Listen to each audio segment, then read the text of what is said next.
Meus amados irmãos, eu disse que sexta-feira eu coloquei 2 vídeos aqui na quinta e na sexta da semana passada, respondendo a pergunta de uma irmã nossa lá de Eugênio Barros, no Maranhão, irmã Maria Luzimar. Ela perguntou: pastor, o senhor acha que a igreja vai passar pela grande tribulação ou não? Então os 2 vídeos tratam dessa questão, respondendo essa pergunta, só que no último vídeo eu cometi um erro. Porque eu estava gravando o vídeo e deu um probleminha que eu tive que parar a gravação e retomar, e quando eu retomei a gravação, na verdade eu fiz um novo vídeo e eu não abordei o primeiro texto que eu já havia abordado. Então eu só mencionei esse texto no final da reflexão e não dei a abordagem necessária. Por isso eu resolvi fazer esse vídeo, voltar ao tema de novo. E eu quero ler com os irmãos, aproveita, abra sua Bíblia em Apocalipse capítulo 7. Nós vamos ler do versículo 9 até o versículo 14. Apocalipse capítulo 7, versículos de 9 a 14. Eu vou deixar esse vídeo na playlist, onde já tem os outros 2, com o tema, o título da playlist, você pode olhar aí no canal, a igreja passará pela grande tribulação. Então, os 2 vídeos que já tem, mais esse que vai ter o mesmo título, só que com detalhe terceira parte, vai estar nessa playlist. Eu sugiro que você assista aos 3 para poder entender o que nós estamos argumentando, tá bom? Lendo o texto bíblico, olha esse texto e a curiosidade que ele traz. Apocalipse capítulo 7, do verso 9 ao 14, diz assim: depois disso olhei, e diante de mim estava uma grande multidão que ninguém podia contar, de todas as nações, tribos, povos e línguas, em pé diante do trono e do Cordeiro, com vestes brancas e segurando palmas. E clamavam em alta voz: a salvação pertence ao nosso Deus, que se assenta no trono, e ao Cordeiro. Todos os anjos estavam em pé ao redor do trono dos anciãos e dos 4 seres viventes. Eles se prostraram com o rosto em terra diante do trono e adoraram a Deus, dizendo: amém, louvor e glória, sabedoria, ação de graças, honra, poder e força sejam ao nosso Deus para todos sempre, amém. Então um dos anciãos me perguntou: quem são estes que estão vestidos de branco e de onde vieram? Respondi: Senhor, tu sabes. E ele disse: estes são os que vieram da grande tribulação, que lavaram as suas vestes e as alvejaram no sangue do Cordeiro. Note que João está vendo lá perante o trono de Deus, no versículo 9, uma grande multidão que ninguém podia contar, de todas as nações, tribos, povos e línguas, em pé diante do trono e também do Cordeiro, que é Jesus Cristo. Então o ancião pergunta para João no versículo 13: quem são estes que estão vestidos de branco e de onde vieram?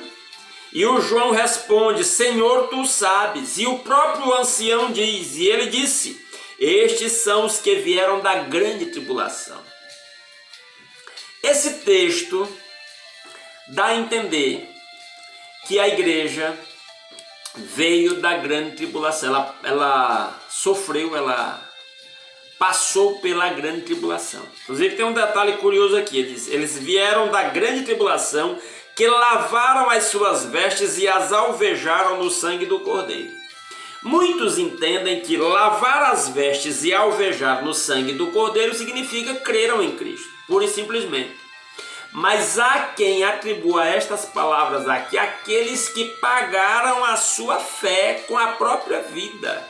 Foram mártires que morreram pela fé, e já que vieram da grande tribulação, provavelmente morreram na grande tribulação, porque honraram a Deus e ficaram fiéis, firmes na sua fé. Então esse texto, no vídeo anterior e nesse aqui, eu estou comparando 2 textos de Apocalipse. Aliás, esse aqui e uma sequência que começa no capítulo 8. que eu vou já mostrar para os irmãos rapidamente, apesar de que no outro vídeo eu explico a outra parte. Aqui, nesse texto, dá a ideia de que a igreja vai passar pela grande tribulação. E alguns estudiosos que defendem que a igreja não vai passar pela grande tribulação. Estes aqui seriam apenas os que morreram na grande tribulação, mas que a igreja, mesmo atual, já tinha sido arrebatada. Eu tenho dificuldade com essa interpretação, porque o verso 9 diz que era uma grande multidão incontável, não dava para contar. E de toda nação, tribo, povo e língua. Então é uma referência à igreja total, ao conjunto de todos os salvos perante o trono de Deus. Então, baseado nesse texto, pegando ele literalmente, e aí eu digo, essas afirmações não são categóricas, a gente fica meio na defensiva aqui, meio com o pé atrás, porque se é Apocalipse, não dá para afirmar categoricamente o que é figurado e o que é literal em cada um desses textos. Mas, se pegarmos aqui mais literalmente o que está sendo dito, ao pé da letra, a igreja vai passar pela grande tribulação e vai pagar um alto preço por servir a Cristo, e a igreja verdadeira vai honrar o nome de Cristo com a sua fé. Mas aí, eu mostrei também, e agora você pode ir para o vídeo anterior desse tema, o vídeo da segunda parte, mas aqui resumidamente, só para fechar a ideia, no capítulo 8, versículo 6, está escrito, Apocalipse 8:6, então os 7 anjos que tinham as 7 trombetas prepararam-se para tocá-los. E aí, ao toque, vai se descrevendo aí do capítulo 8, verso 6 em diante, o toque das 7 trombetas, certo? Quando chega no capítulo 11, a partir do versículo 15, fala do toque da 7ª trombeta. E diz, pode conferir na sua Bíblia, Apocalipse 11:15. O 7º anjo tocou a sua trombeta e houve fortes vozes nos céus que diziam: o reino do mundo se tornou de nosso Senhor e do seu Cristo, e ele reinará para todo sempre. Você pode continuar a leitura até o final do capítulo 11. E aí eu citei 2 referências, 1 Coríntios 15, versos 51 e 52, você pode conferir, e também 1 Tessalonicenses 4, do versículo 13 ao 17. Nessas 2 referências, o apóstolo Paulo diz que ao soar a última trombeta, Jesus vem para arrebatar a sua igreja. E aqui em Apocalipse capítulo 8, a partir do verso 6, os anjos começam a tocar 7 trombetas. No capítulo 11, versículo 15, o último anjo toca a 7ª trombeta. E a voz do céu diz que o reino do mundo agora passou a ser do nosso Senhor e do seu Cristo. É como se descrevesse o arrebatamento da igreja. E aí, você continua a leitura de Apocalipse, você vai chegar em Apocalipse 16, e eu sugiro que você leia Apocalipse 16 todo, onde são derramadas 7 taças da ira de Deus. E o derramamento das 7 taças da ira de Deus, então, seria a grande tribulação. E se você, na leitura aí de Apocalipse 16, você vai ver que a ira de Deus manifesta no derramamento das 7 taças, traz praga, mas especialmente sobre aqueles que não creram em Cristo, aqueles que seguiram o anticristo, que ele chama de a besta, que aceitaram, né, a marca da besta. Esses são atingidos está aí no versículo 2, eu vou até ler o verso 2, Apocalipse 16, 2. O primeiro anjo foi e derramou a sua taça pela terra, e abriram-se feridas malignas e dolorosas naqueles que tinham a marca da besta e adoravam a sua imagem. Então a ira vem sobre quem tem a marca da besta e adora a sua imagem. O restante do capítulo aí fala do toque de cada uma das trombetas, do derramamento das taças da ira de Deus e as consequências de tormento e coisas que acontecem na própria natureza, que leva os homens a um grande sofrimento. Então, o que eu quero dizer com isso? Do capítulo 8, vamos dizer assim, diretamente até o 16, é como se a igreja é arrebatada no toque da sétima trombeta e depois vem as 7 taças da ira de Deus, que seria a grande tribulação. Então, do capítulo 8 ao 16, se pegarmos mais literalmente também, a igreja não vai passar pela grande tribulação, ela já terá sido arrebatada e a ira de Deus vem sobre os que têm a marca da besta. No capítulo 7, que nós também explicamos no início desse vídeo,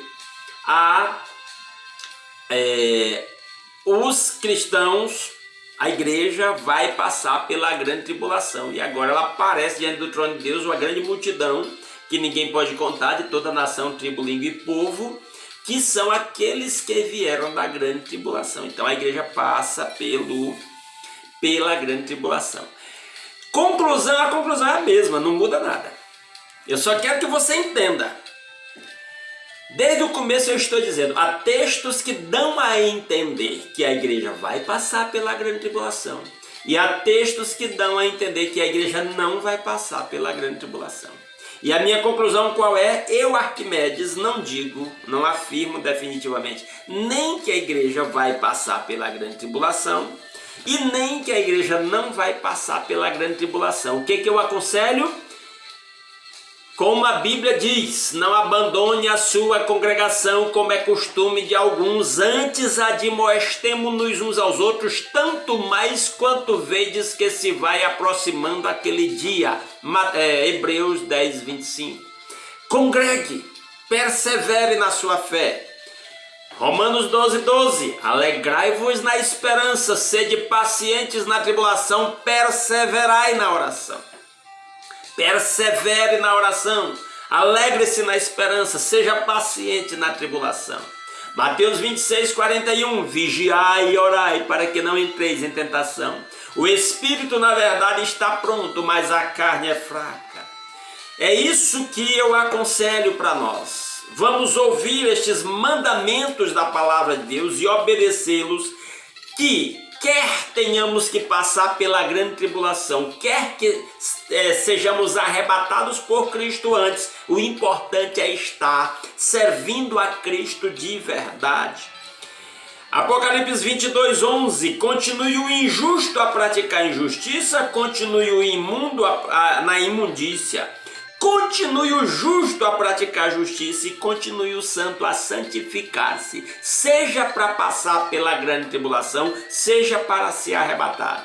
Vão por todo mundo, pregue o evangelho a todas as nações, façam discípulos de todas as nações, batizando-os em nome do Pai, do Filho e do Espírito Santo, ensinando-as a guardar tudo quanto eu vos tenho mandado. Mateus capítulo 28, versículo 19. Portanto, meus amados irmãos, pregue o evangelho, vigie, ore, santifique-se, mergulhe na palavra, alimente a sua fé, esteja preparado, seja para passar pela grande tribulação, seja para ser arrebatado antes da grande tribulação. Fique fiel a Jesus. Apocalipse 2,10, ser fiel até a morte e dar-te-ei a coroa da vida. Amém? Eu espero que esse vídeo aqui que eu fiz para corrigir aquela falha que eu esqueci de mencionar adequadamente lá, tenha deixado essa coisa clara para vocês. Se precisar, assista novamente a playlist aí com os 3 vídeos, né? Primeira, segunda, terceira parte, que você vai entender, releia esses textos bíblicos. Se quiser entrar em contato comigo para perguntar, pode comentar no vídeo, aí nos comentários do vídeo, ou pode me mandar uma mensagem no WhatsApp da igreja, 62992454811.